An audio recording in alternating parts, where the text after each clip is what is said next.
Uno, dos, tres, go. Oh.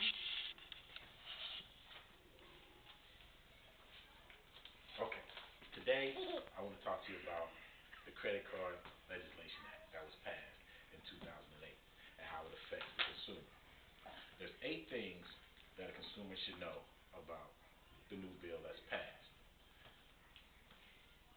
The first thing I want to talk to you about is there's no more universal debt. It used to be in the old days on a credit card, if you were late, they would pull your credit report every 3 to 6 months. And if you were late on another bill, your car loan, for instance, they could raise the interest rate on your credit card. That was inside the loan package when you signed up on your credit card. That's no longer applicable according to this bill. You can no longer raise your interest rate based on other debts. The second thing you should know is to now give you sufficient time to pay your credit card bill.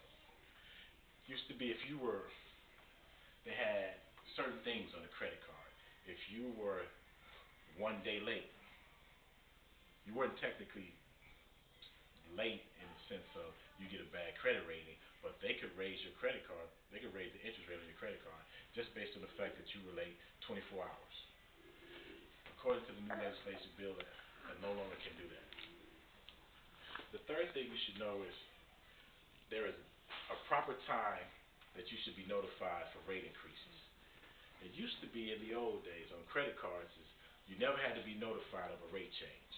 Like I told you in the first thing you should know, like if you were late on another bill, they could just raise your credit card interest rate without notifying you. Now, any changes that happens to your credit card or your credit card rate, they have to notify you within 30 days, and then you have 30 days to say, I don't want the card anymore, or I don't want the rate. That is now a 2-month window, so your rate will never change at least 2 months without you saying you can do that. That's the thing. The fourth thing you should know is, the fifth thing, I'm sorry, is there's fair allocation of payments on your credit card. What that means is, however you paid your bill, say there are certain interest-bearing things you bought. Like if you bought a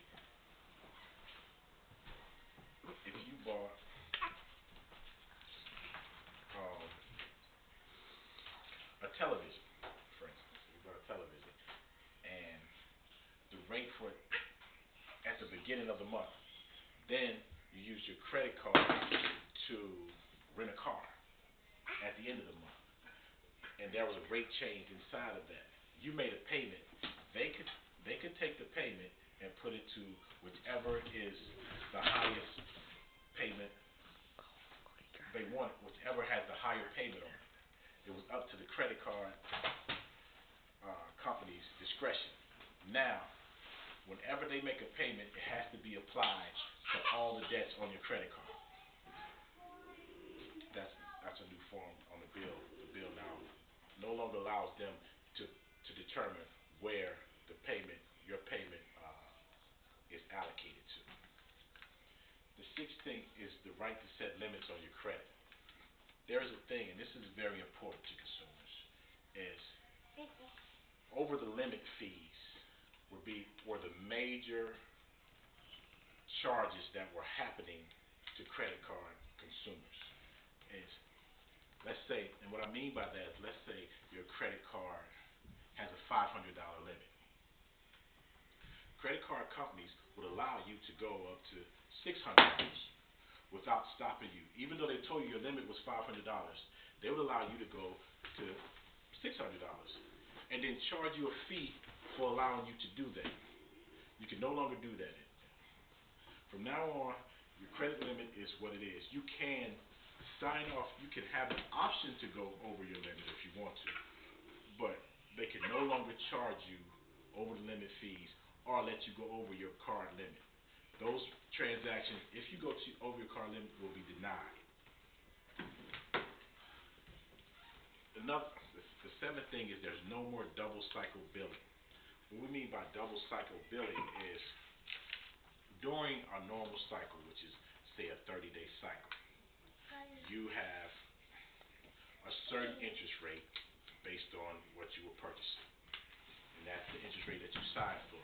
If anything happens that affects your interest rate, they cannot, credit card companies could, if, say for instance, your interest rate rose for whatever reason, like number one, they could bill you twice.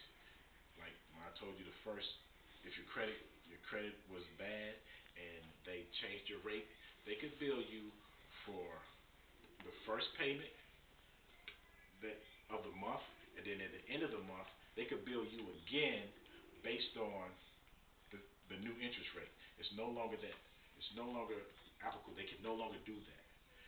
If they bill you once, that's the payment you have to make, and that's the only payment you have to pay. They can't come back to you in the middle of the month and say, you know what, your payment was $15. Your minimum payment now is $45. The last one I want to talk about is due date gimmicks. There is something where they change the due date on your payment, and they can change the due date on your payment monthly, where your payment was due on the 1st, and annually in 12 months they'll change your due date to the 25th.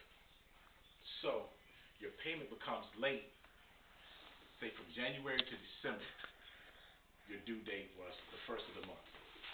Then the next year, they change your due date to the 25th. When you make your payment on the 1st, your payment will technically be late because of the due date change. And that's only to get more fees. All these type of gimmicks and all these type of changes that are made on the credit card and by the credit card industry are no longer allowed. So, what's basically been done with this legislation is to protect the consumer from the hidden costs that have been inside of credit cards for years. The due date gimmicks, the over the limit fees, and all these things that have gotten individuals into debt where they can't pay their bills back. They have made legislation to make these things no longer applicable with credit cards. And that's my whole presentation. Thank you. Give me a minute.